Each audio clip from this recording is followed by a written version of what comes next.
አሁን ቀጥለን ወደ ገደለው የሩዋንዳ ሰምታቸው ፋኖና ህወሓት ለሩዋንዳ መንግስት መልእክት ልኳል። ከዛ በፊት ግን የፋኖ ጉዳይ አለ። አስረስ ማረ መልእክት አለው። ያፋብን አስረስ ስለሆነ አፋብን መልእክት አለው። ከሰሞኑ ይላል ተመልካቾች፣ ከሰሞኑ ፋኖ ይችላል የሚለው የምርኮኞች ድምጽ ሰለቸን፣ በቃ እንደምትችሉ እኮ አውቀናል፣ አታዝጉን፣ ያው ቦሪንግ አይሆን ነው እና ሌላ ነገር ቀይሩ የሚሉ አስተያየቶች በኮሜንት ቦክስም በውስጥም ደርሰውናል። የተሰጡ አስተያየቶች ተቀብለናል። በቀጣይ ለምርኮኞች የሚሆን ግጥምና ዜማ ራሳቸው ምርኮኞቹ እንዲደርሱ እናመቻቻለን። እንደ ባጫ ማለት ነው። ሳሕል ሄዶ የዘፈነው ሐባቦ ብሎ የዘፈነው ማለት ነው። እንደዛ እና ድሮ እነ ባጫ ደበሌ እንዳደረጉት ማለት ነው። ለዛሬ ግን የፋኖን መቻል በልኩ ያልተገነዘቡ ጥቂቶች ስለማይጠፉ ከአማርኛ ውጭ በሆነ ያው ልሳን በሆነ ልሳን የተባለውን አጋርተናል። ፋኖን ንንድንዳ ነው ንንድንዳ ፋኖን ንንድንዳ ነው። ጥሩ መልእክት አለው እዚህ አካባቢ ፋኖን ንንድንዳ ነው። ፋኖን እንደንዳ እንደንዳ ወራኒ ብራኑ ጁላ ጎጃሜር ፋኖን እንደንዳ እንደንዳ ያማያ ሊምቦ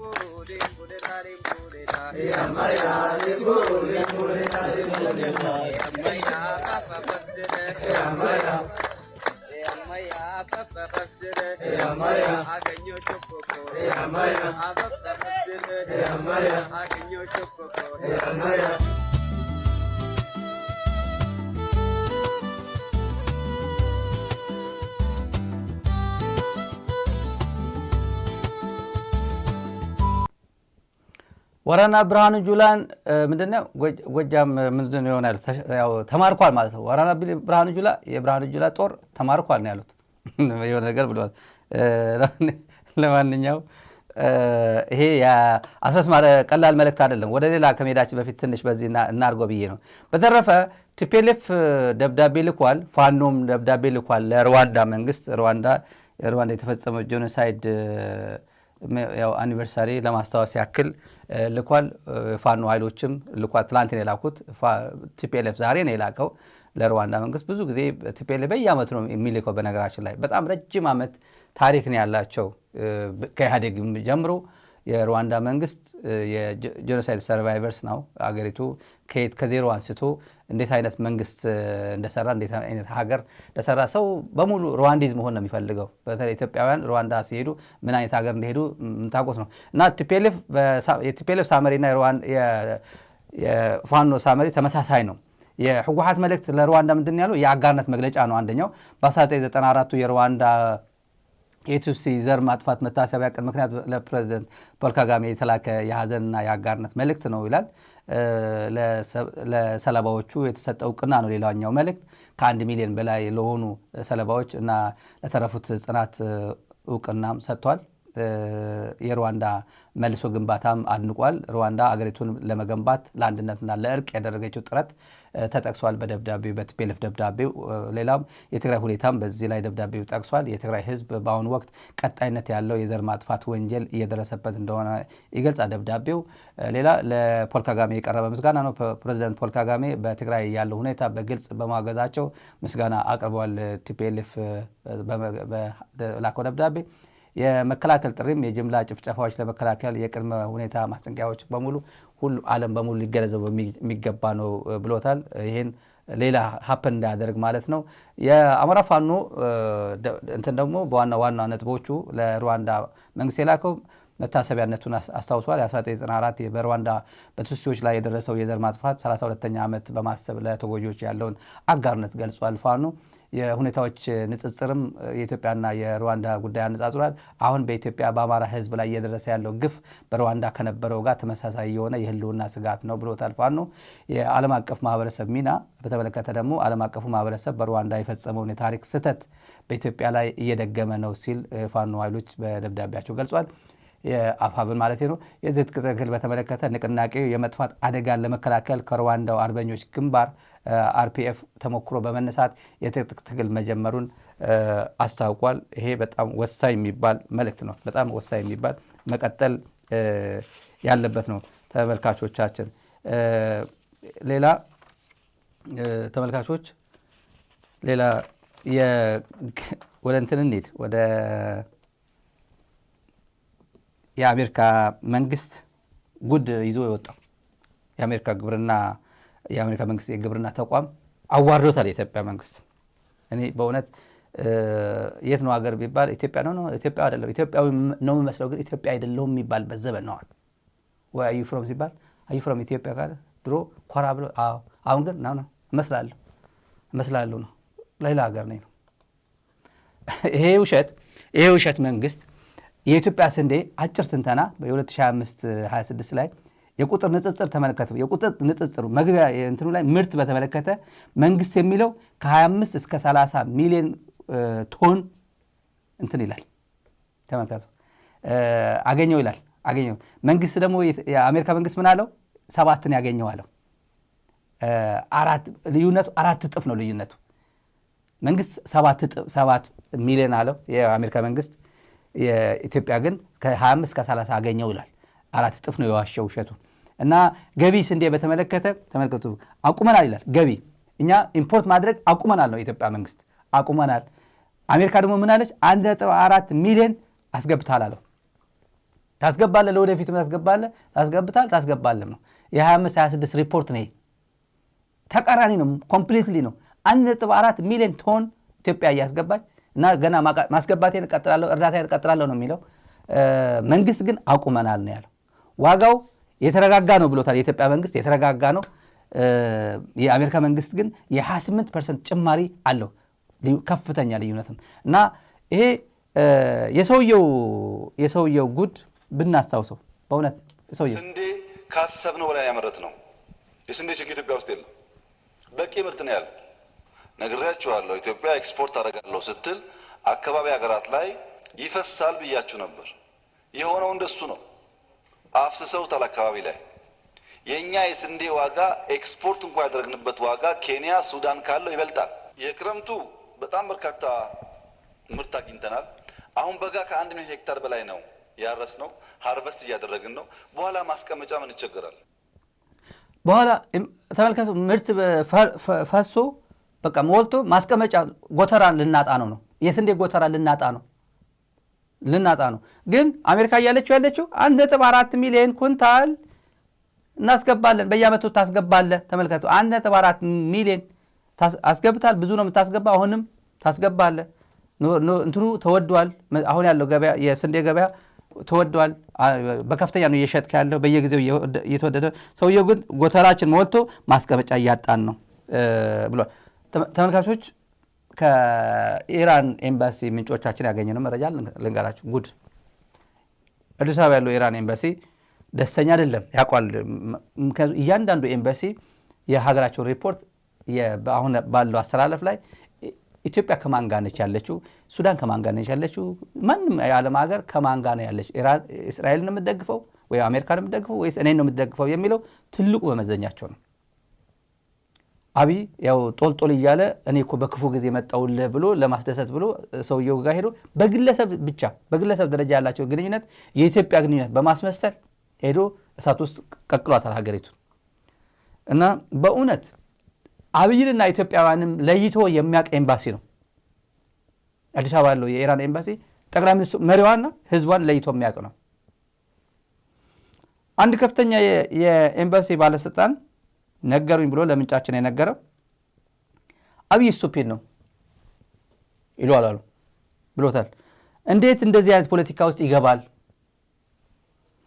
ለኢራን ሪቮሉሽነሪ ጋርድ የሚባለው የአብዮታዊ ዘብ የሚባለው ኢራን አሁን አገሪቷን እያስተዳደረ ያለው ማለት ነው። ለኢራን ሪቮሉሽነሪ ጋርድ ደብዳቤ ልኮ ኤምባሲው ደብዳቤው ልኮ አምባሳደሩ ጭምር የተሳተፈበት የኤምባሲው ሪፖርት ነው። የኢትዮጵያውያን ኢትዮጵያን ህዝብ እንትን አይደለም፣ ኢትዮጵያ የወሰደችው አቋም የኢትዮጵያውያን ጥያቄ አይደለም ብሎ አንድ በጣም ወሳኝ ጉዳይ መረጃ ነውና አምባሳደሩ ኢትዮጵያን በጣም ነው የሚወዳት አሉ። የኢራን አምባሳደር በኢትዮጵያ ለየት ያለ ኮኔክሽን አለው ከኢትዮጵያ ጋር እና ብዙ ይወደዋል።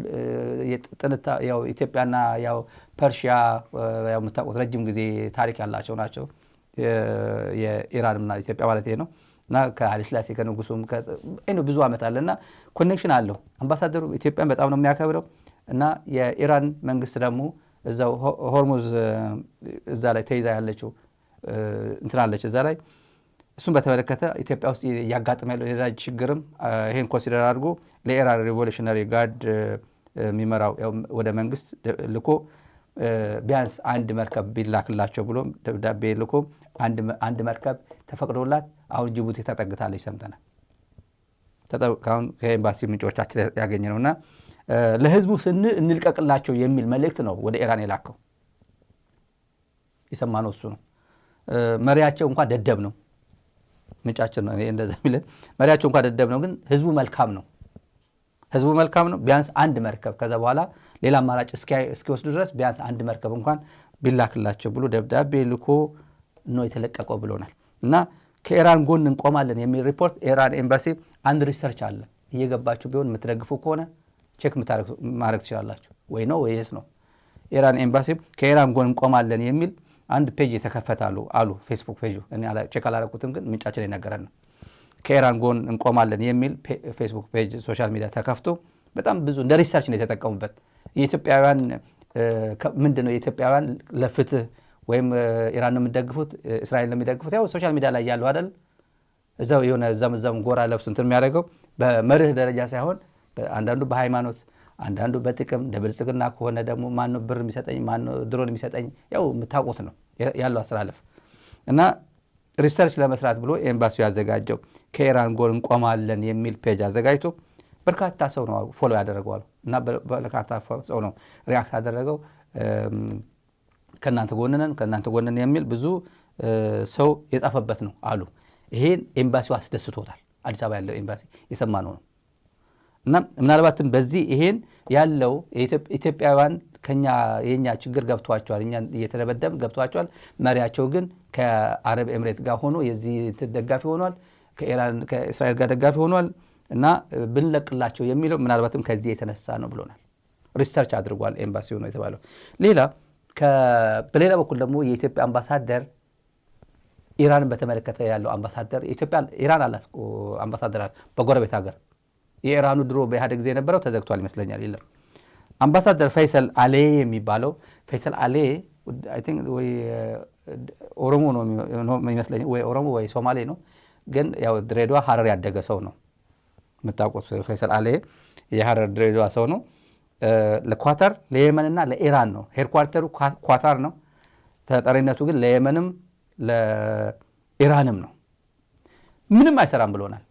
ከዛ አካባቢ ከኳታር ያለው ኤምባሲ ምን ይባላል ብለን ለመረጃ ብለን ስንጠይቀው ምንም አይሰራም። ዜጎች አሉ፣ ኳታር አሉ፣ ዜጎች አሉ። የመን በርካታ ኢትዮጵያውያን የመን ስደት ውስጥ የሚሰቃዩ የሚሞቱ አሉ። አንድም ጉዳይ ይሄ ሰው ኢራን ተቀምጦ ምናልባትም በነፊቱ የሁሉም አምባሳደር ከሆነ በነፊት አለው የለውም አላቅም። ምንም የአንድ አምባሳደርም ዘምዘም ሲሆን አንዳንድ ጥቅማጥቅም ይኖረዋል። ምንም ጉዳይ የለውም፣ ተኝቶ ነው የሚውለው አሉ። ምንም አይሰራም አሉ እና ንግድ ላይ ያለው ንግድ ኃይለኛ ቢዝነስ ውስጥ የተሰማራ ነው አምባሳደሩ አሉ እና ለመኖሪያው ወጪው ኤምባሲ ወጪው ከባድ ነው። 35,000 ሪያል ነው ክራዩ። ለምሳሌ ኤምባሲው ምን ከፍለው አሉ ኤምባሲ ራሱ ኤምባሲ ሰዎች የነገሩና 35,000 ሪያል ወደ 10,000 ምን ያህል ነው? $10,000 አካባቢ ነው አሉ ለመኖሪያው። ይሄ ኤምባሲው ነው መስሪያ ቤቱ ማለት ነው። ለመኖሪያ ደግሞ ሌላ $10,000 ነው ዋጋው። ያው ደሞዙ ከ8,000 አካባቢ ያለ ጥቅማጥቅም ምናምን እስከ 8,000 አካባቢ ነው ደሞዙ እና በርካታ ኢትዮጵያውያን በኳታርም በየመንም ዜጎች አሉ። ምንም የሚያውቀው ነገር የለም። ተኝቶንም ቢዝነሱን ብቻ ነው ሲያጧጥፍ የሚውለው አሉ እና ይሄን ጉዳይ እዚህ ጋር ከታርገን የመካከለኛ ምስራቅ የኢራን ጦርነት ለኢትዮጵያና ለኤርትራ ጉዳይ ጦርነት እንትን እያደረገ እንደሆነ ልንገራችሁ ተመልካቾች። ዛሬ በጣም ወሳኝ ጉዳይ ነው። ወሳኝ መልእክት ነው ይዞ የመጣው። እንትናም አለ አዲስ ስታንዳርድም ይዞት ወጥቷል። የአዲስ ስታንዳርዱ አይ ቲንክ ይሄ ነው ዋናው ይሄ ነው። how the Iran war may be stopping a different full scale conflict ነው የሚለው። የኢራን ጦርነት ሌላ ትልቅ ስኬል ትልቅ ጦርነት እንዴት እንዳስቆመ እንዴት እያስቆመ እንዳለ ማለት ነው። ሌላ አካባቢ ጦርነት እንዳይቆም ለምሳሌ የሰሜን የሆርን አፍሪካ የትግራይ በሉት የኤርትራ በሉት የአዲስ አበባ በሉት ይሄን አካባቢ ያለው እንዴት አድርጎ እንዳስቆሙ የኢትዮጵያ መንግስትን ታሪክ ነው እንትን የሚለው በነዳጅ ችግር ማለት ነው። የነዳጅ ችግር እዚህ ጋር የሚድል ኢስት ኮንፍሊክት ዲስራፕትስ ኢትዮጵያስ ፊውል ሳፕላይ ፖቴንሻሊ አቨርቲንግ ዋይድ ኮንፍሊክት ኢን ዘ ሆርን ይላል። ይሄ የአሁኑ ሪፖርት ያወጣው ነው። ይሄን ነው አዲስ አዳድ ይሄን ተጠቅሞ ነው ያቀረበው። ምንድን ነው የሚለው የመካከለኛ ምስራቅ ጦርነት የነዳጅ አቅርቦት በማስተጓጎሉ የኢትዮጵያ ወታደራዊ እንቅስቃሴ በመግታቱ በኢትዮጵያና በኤርትራ መካከል ሊቀሰቀስ የነበረውን ሰፊ ጦርነት ለጊዜው ሊዘገይ አድርጎታል ይላል ሪፖርቱ። እና የሎጂስቲክስ እጥረት ሰራዊቱን ማንቀሳቀስ አስቸጋሪ መሆኑ በዚህ ሪፖርት ተጠቅሷል። ወታደራዊ እርምጃ እንዳትወስድ ኢትዮጵያ ማለት ነው ወታደራዊ እርምጃ እንዳትወስድ ከባድ የነዳጅ እጥረት ገጥሟታል ብሏል። ቢያንስ እንዲራዘም ጦርነቱ እንዲራዘም ጠቅሟል። የቀይ ባህር አጀንዳ ግን አሁንም አልቀረም። የቀይ ባህር አጀንዳ አሁንም የብልጽግና ባለስልጣናት እያስቀጠሉት እንዳለ ይገልጻል። ሌላ ተመልካቾች ገዱ አንዳርጋቸውና ጃልጅረኛ የኦላ ከፍተኛ አመራር የኦላ ኮማንደሩ ዋና አማካሪና ኤንዌይ ከፍተኛ አመራሩ የምታውቁት ጃልጅረኛ ባለፈው ሳምንት በዚህ ሳምንት ያለፈው በጣም ትልቅ የሚባል በየነ መረብ በኢንተርኔት የተደረገ ተቃውሞ በርካታ ኢትዮጵያውያን ሲቪክ ሶሳይቲ ኦርጋናይዜሽንና የፖለቲከኞች ዲያስፖራ አገር ቤት ያሉ ስደት ላይ ያሉ የተሳተፉበት ነበር። ለዛሬ የሁለት የገዱ አንዳርጋቸውና የጃልጅረኛ ብቻ ነገ ከነገ ወዲያ የተወሰኑትን መልእክት ምን ላይ ነው ትኩረት ያደረጉ በሚለው አደርስላችኋለሁ። ዛሬ ለምሳሌ ገዱ ምንድን ያለው አማራ በአገዛዙ ግፍ በብልጽግና መንግስት አገዛዝ ግፍ ያልተፈጸመበት ወረዳ የለም ይላል። ምንም አይነት ከግፍ ትልቅ ነው፣ በአፍሪካ ግዙፍ ሀገር መሆን የሚችል ነው። ሁሉም ወረዳዎች ላይ ያገዛዙ ግፍ ደርሶበታል ይላል። የንጹሃን ደም ያልፈሰሰበት ወረዳ የለም ይላል። አማራን ደመኛ፣ ትግራይን እስረኛ፣ ኦሮሞን ተስፈኛ አድርጎ እርስ በርሳቸው እንዳይገናኙ የሚያደርገው ጥረት መክሸፍ አለበት ብሏል። መሰራት አለበት። የአንድነት ጥያቄ ያጠየቀው ዶክተር ገዱ አንዳርጋቸው የኢትዮጵያ ሕዝቦች የሚደርስባቸውን በደል በጋራ ታግለው እንዳያስተካክሉ በመካከላቸው መከፋፈል እንዲፈጠር አጥብቆ የሚሰራ መንግስት መሆኑ በአሁኑ ወቅት አማራ እንደመኛ አድርጎ ያለ የሌለ ኃይሉን ወታደራዊ ኃይሉን አሰማርቶ ያስጨፍጫል። ግን ወገኖቼ አማራ ክልል በጣም ሰፊ ክልል ከብዙ ሀገሮች ጋር የሚወዳደር ሰፊ ህዝብ የሚኖርበት በአሁኑ ወቅት በአገዛዙ ግፍ በሲቪሊያን ላይ ያልተፈጸመበት ወረዳ ፈልጎ ማግኘት አስቸጋሪ። መንግስትን እየተዋጉት ያሉትን አገዛዙን እየታገሉ ያሉትን ኃይሎች ማለት ያደል የንጹሃን ደም ያልፈሰሰበት ወረዳ ፈልጎ ማግኘት አስቸጋሪ ነው ያልካል። በአሁኑ ወቅት አማራን ደመኛ፣ ትግራይን እስረኛ፣ ኦሮሞን ተስፈኛ አድርጎ እርስ በርሳቸው እንዳይገናኙ ትግራይን በሁለመናው ከፌደራል የሚያገኘውን ማገድ ብቻ ሳይሆን እንደ ህዝብ እስረኛ አድርጎ የኦሮሞን ህዝብ ደግሞ በተለያየ መንገድ እየቀጠቀጠ ነገር ግን ተቃውሞ ሲበረታበት ኦሮሞ የተለየ መንግስት ያለ ይመስል መንግስት ተነካ ብሎ በሌሎች ወንድሞቹ በሌሎች ህዝቦች የሚደርሰውን ግፍ በናን ግፍ የሚታገሉትን በሱ ላይ እንደመጣ አድርጎ ለማነሳሳት ጥረት ያደርጋል። ሌላው ለኢትዮጵያ ይሄን ተመልካቾች ዛራ ሚዲያ ላይ ሙሉ አለ። ያው ረጅም ቪዲዮ ሲሆን ሰው አይከታተለውም ብለን ነው አጥራጥር አድርገን ዋና መሰጆችን የምናስተላልፈው። ነገም ከነገ ወዲያም የተወሰኑ እናመጣላችኋለን። ወሳኝ የሆኑ አብሮነትን በግልጽ ያሳየ ብልጽግና መቼም አይገናኙም። እነዚህ እኮ እስቲ ሻዶው ካቢኔ እስቲ ያሳዩን ብሎ ነበር። ማን ነው የሚባለው? የሰሜኑን እንደርምሰው እንጂ የማዳጋስካሩን እኛም በቃለን ያለው ሰውዬ ሰይፉ ማን የሚባለው ሰውዬ እንዳለው ማለት ነው። እንዴት ሊገናኙ ይችላሉ? ጃልጅረኛ ከቲፒኤልኤፍ ነው ወይ ተጋሩ ወይ ኦሮሞ ሌሎቹም ከአፋሩን ከሌሎቹ እንዴት ተገናኙ ብሎ ሰው እየደነገጠ እስቲ እርስ በርሳችሁ እኮ በስክሪፕቶ የምትነቋቆሩ ናቸው እኮ እንዲያውም አትሞክሩትም እኮ ማን ጠቅላይ ሚኒስትር ማን ኢታማዦር ሹም እንደምታደርጉ እንኳን አታውቁም ገና አልነገራችሁንም ይላል። አይነግሩህም ባይዘው አይነግሩህም። የኢትዮጵያ ሕዝብ ግን ያውቋል። ምን ችግር ኢትዮጵያዊ ነው የሚሆነው እርግጠኛ ነኝ።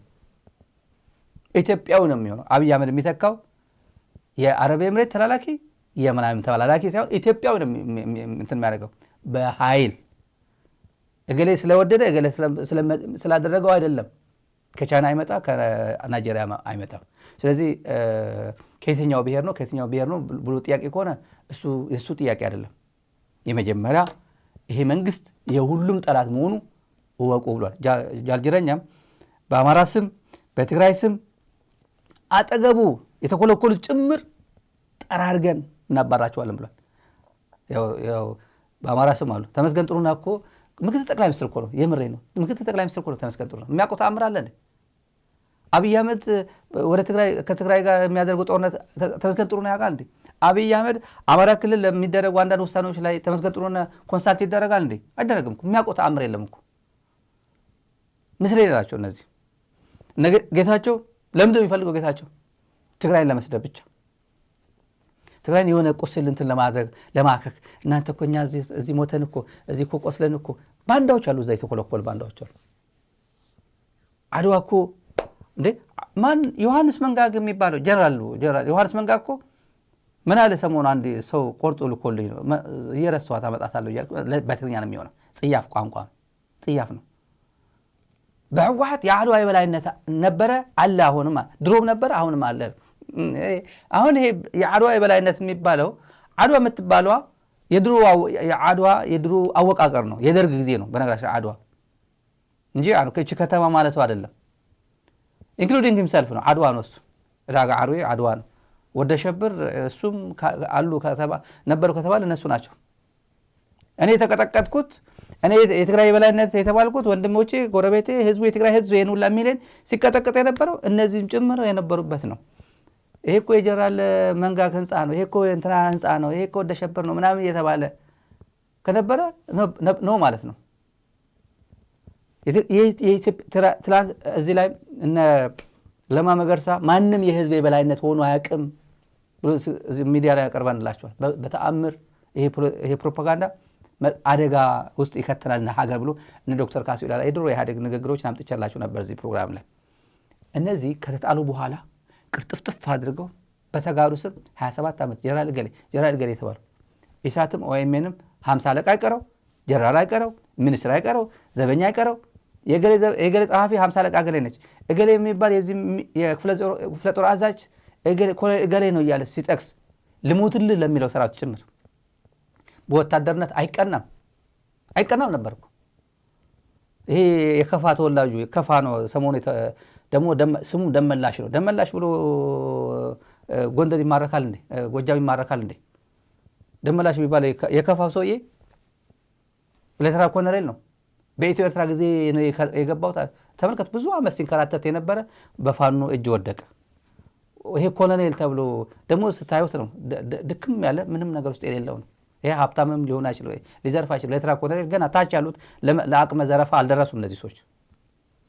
አያስቀናም፣ ውትድርና አያስቀናም። ወረዲ ይሄ ጄኖሳይደር መንግስት አገልጋይ በመሆናቸው ነው እንጂ አተ ኖርማል ሰርከምስተንስ ወታደር የተከበረ ወታደር ነው። ህይወቱ እንካችሁ እያለ የሚል ሰው ነው። ሲቪል እናንተ ሲገኝ እኮ ውትድርና አካባቢ የነበር በጤናማ እኮ በጣም የሚወደድ እኮ ነው። በጣም በሲቪል እንዴት እንደሚያከብር እኔ አይቼዋለሁ። ብርሃኑ ጁላ ጋር በነበርንበት ጊዜ አጠገብ እኔ አንድ ለእናቱ ሲቪል ሆኜ እኮ እንዴት አድርጎ ሲንከባከብ እንደነበሩ እኔ አውቀዋለሁ። በዛ ሰዓት ሁሉም ማንም ኦሮሞ ነው ትግራይ ነው ምናምን ሳይ በሙሉ ልጁ በልቷል ነበር የሚባለው። ቢሮ ብዙ ጊዜ ስለማሳልፍ ብርሃኑ ቢሮ እዛው ብዙ ሰዓት ከእሱ ጋር ስለምውል እኩል ላይ ነበር የምወጣው። ራት በልቷል ነበር የሚባለው። ከሁሉም በፊት እኔ ነበር የሚያስታውሱ ወታደሩ። ወታደር ለሲቪል ያላቸው አክብሮት ዛሬስ ሲቪል እንደዛ ነው ወይ የሚያያቸው? እነዚህ ዩኒፎርም ባየ ቁጥር የሚደነግጥ ደፋሪ፣ ገዳይ እሳት እንዲበቁሙ ሲያቃጥል ያየ ነው ኢትዮጵያዊ። እና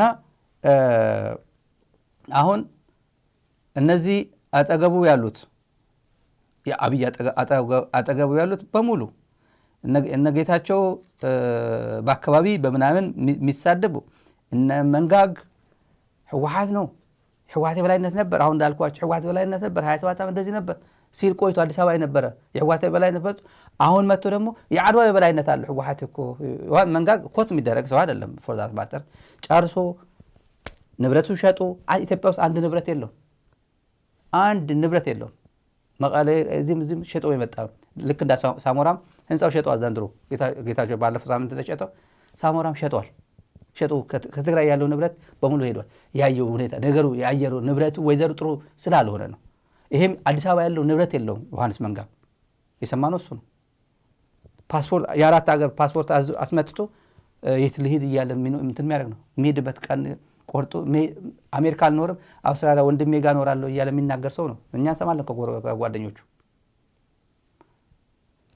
እና ለማንኛውም ይሄ ታሪክ ነው የማወራው። ጃልጅረኛ ያስተላለፉ መልእክት አለ። እነዚህን ጠራርገን አጠገቡ ያሉትም የተኮለኮሉት በአማራ ስም በትግራይ ስም ያሉትም ጭምር ነው የሚለው በጋራ መስራት አሁን ነው። ብልጽግና በኦሮሚያ ቅቡልነቱ አክትሟል የለም ነው የሚለው። መስማት አለብን። በተባበረ ክንድ የጦርነት መንስኤ የሆነውንና ቅቡልነቱ ያከተመን ስርዓት ማስወገድ ጊዜው አሁን ነው። አሁን ነፃ ሆኖ ህዝባዊ ስርዓት እንዲገነባ መተጋገዝ፣ መተባበር በኦሮሞ ስም የሚነግደውን ስርዓት እሱን የሚደግፉ በአማራ ስም በትግራይ ስም ያሉ ተላላኪዎችን የጦርነኛውን ስርዓት ቅቡል ለማስመሰል የሚያደርጉትን ጥረት ማኮላሸት የግድ ነው። ስለሆነም በመጀመሪያ ደረጃ ህዝብ ነፃ እንዲሆን መተባበር የግድ ነው። ከተማ ላይ የከተመውን ግፋዊ አገዛዝ ለማሽቀንጠር የህዝብ እምቢተኝነት አንዱና ትልቁ መሳሪያ ስለሆነ ጦርነት ሊቆም የሚችለው ጦርነት ጠማቂ የሆነውን መንግስት ማስወገድ ሲቻል ብቻ ነው፣ ወይም ማስገደድ ሲቻል ብቻ ነው። ይህንን ስርዓት ለማስወገድ የጋራ ዕቅድ ነድፎ በጋራ መንቀሳቀስ ጊዜ ሊሰጠው የሚገባ ጉዳይ አይደለም። የብልጽግና ስርዓት በመጀመሪያ ቅቡልነቱን ያጣው በኦሮሚያ ነው። ጦርነቱም የተጀመረው ኦሮሚያ ላይ ነው። ያኔ ሁሉም ተመልካች በነበረበት ጊዜ ተራ በተራ አሁን ሁሉም ጋር ሲዳረስ ለመተባበር ጥሩ መንገድ ሊከፍት ይችላል። እንዲያውም የኦሮሞ ወኪል ሆኖ አሁን ለመታየት በማጭበርበር ስራ ላይ የተጠመደው ስርዓት አሁን ኢትዮጵያ ያለችበትን የጦርነት ሁኔታ ዋነኛው ተጠያቂ ራሱ ስርዓቱ አካባቢ የተኮለኮሉ ሰዎች እንጂ የኦሮሞን ህዝብ የሚወክል አይደለም። በኢትዮጵያ ታሪክ የህዝብ መንግስት ተመስርቶ አያውቅም። የአማራ ህዝብ መንግስት አልነበረም። የትግራይ ህዝብ መንግስት አልነበረም። የኦሮሞ ህዝብ መንግስት የለም። ሁሉም መንግስታት የየድርጅታቸውን የሚወክሉ እንጂ የህዝብ ናቸው ማለት አይቻልም አልነበረም። ይሄ ተመልካቾች ከዚህ ቀጥለን የዩኬ መንግስት የሰጠው ማስጠንቀቂያ አለ። ለዩኬ ዜግነት የእንግሊዝ ዜግነት ያው ዩኬ ማጠቃላይ የዩናይትድ ኪንግደም ዜግነት ያላችሁ አጠቃላይ የውጭ ዜጎችም ያው መንግስት ዩኬ ለራሱ ዜጎች ብሎ ነው ያወጣው። አጠቃላይ ግን ይሄ ለኢትዮጵያውያን ነው። የኢትዮጵያውያን ጉዳይ የሚመለከተው የኢትዮጵያ መንግስት ነው ብሎ ነው እንጂ የዩኬ መግለጫ ወጥቷል። ቴሮሪዝም፣ ግብረ ሽበራ ሊፈጠር ይችላል፣ ኢትዮጵያ ሊፈጸም ይችላል የሚል ማስጠንቀቂያ ሰጥቷል። ሪፖርቱን ዋና እንትናቸው ላይ ገብቼ ሳምራይዝ አድርጌ አምጥቼላችኋለሁ ተመልካቾች። አጠቃላይ ሪፖርቱ የኢትዮጵያን በተመለከተ ማለት ነው የምታዩት ነው። የአድቫይዝ አድርጓል። አጌንስት ትራቨል ቱ ፓርትስ ኦፍ ኢትዮጵያ፣ ወደ ኢትዮጵያ የተለያዩ አካባቢዎች እንዳትሄዱ ብሎ ዜጎቹን አስጠንቅቋል። ምንድነው የሚለው? የአድቫይዝ አጌንስት ኦል በት ኢሴንሻል ትራቨል ቱ ፓርትስ ኦፍ ኢትዮጵያ፣ በጣም ወሳኝ የሚባል ጉዳይ ከሌላችሁ በስተቀር ወደ ኢትዮጵያ አትጓዙ ነው የሚለው። ወደ ኢትዮጵያ የዩኬ ጋቨርንመንት ነው እንደምታዩት ነው። ምክንያቱ ደግሞ አለላችሁ እዚህ ላይ። ምክንያቱ ቴሮሪስት አር ቬሪ ላይክሊ ይላል። ቬሪ ላይክሊ ሊያጋጥም የማጋጠም የግብረ ሽበራ የማጋጠም እድሉ የመፈጸም እድሉ ከፍተኛ ነው። ቴሮሪስት አር ቬሪ ላይክሊ ቱ ትራይ ቱ ካሪ አውት አታክስ ኢን ኢትዮጵያ ይላል። ኢትዮጵያ ውስጥ ግብረ ሽበራ ሊፈጽሙ የተዘጋጁ ነገር አለ ማለት እና ቦታዎቹ ብሎ ተጠንቀቁ እንዳትሄዱ ያለባቸው ሬስቶራንቶች፣ ሆቴሎች፣ ባር የናይት ክለብ እና ገበያዎች፣ ሱፐርማርኬት እና ሾፒንግ ሴንተርስ፣ ስቴሽንስ ኤንድ ኤርፖርት አካባቢ፣ ፕሌስ ኦፍ ወርሺፕ ያው የበዓል ህዝብ የሚሰበሰብበት የእምነት ተቋማት አካባቢ እና የቱሪስት አትራክሽን ቦታዎች አካባቢ እንዳትሄዱ፣ እዚህ አካባቢ ከዚህ ተጠንቀቁ ነው የሚለው። ለጥንቃቄ ያክል በጣም ወሳኝ ስለሆነ ነው ተመልካቾች። የፖለቲካ ሲቹዌሽን በተመለከተ ደግሞ የኢትዮጵያ ፖለቲካ ሲቹዌሽን አለላችሁ እዚህ ጋር ቴንሽንስ አር ሃይ ቢትዊን ኢትዮጵያ ኤንድ ኤሪትሪያ ይላል። ዘ ሲቹዌሽን ኢን ኖርዘርን ኢትዮጵያ ሜይ ዲተረሬት ኩዊክሊ ይላል። በኢትዮጵያና በኤርትራ መካከል ያለው የጸጥታ ጉዳይ በጣም ቴንሽኑ በጣም ከባድ ነው እና ውጤቱ ደግሞ በጣም ባልተጠበቀ ሁኔታው ሊያሽቆለቁል ይችላል፣ የሴኩሪቲ ጉዳይ ሊያሽቆለቁል ይችላል ብሎ በዝርዝር ሄዶበታል። እዚህ አካባቢ በጣም ያለው ውጥረት በተመለከተ ነው። ይሄ የዩኬ መንግስት ለዜጎቹ ብሎ ያወጣው አድቫይስ ቢሆንም ኢትዮጵያ ምድር ላይ ሊፈጸም ይችላል ብሎ ያሰበው በይፋ የዩኬ መንግስት ይፋ አድርጓል። ዩኬ የውጭ ዜጎቹም ተጠንቀቁ ብሎ አጠቃላይ ያወጣው ነው። ኢትዮጵያውን በአጠቃላይ መጠንቀቅ ነው። ይሄ በኢትዮጵያ ቴሌቪዥን አይነገርም። ለምን? ሰው እንዳይደነግጥ። ምን ነው ፌዴራል ፖሊስ ምን ሊሰራ ነው? መከላከያ ምን ሊሰራ ነው? ዝም ብላችሁ ልታስመቱን ነው ወይ እንዳይል የኢትዮጵያ መንግስት ሰው እንዳይደናገጥ ብሎ መረጃው ይፋ ላይ ያደርገው ይችላል። ይሄ ብትሰሙት እና ሌሎችም ጭምር በተለያየ ማህበራዊ ሚዲያ ላይ እንትን ብታደርጉት የበለጠ ዜጎችን መከላከል ይቻላል ማለት ነው።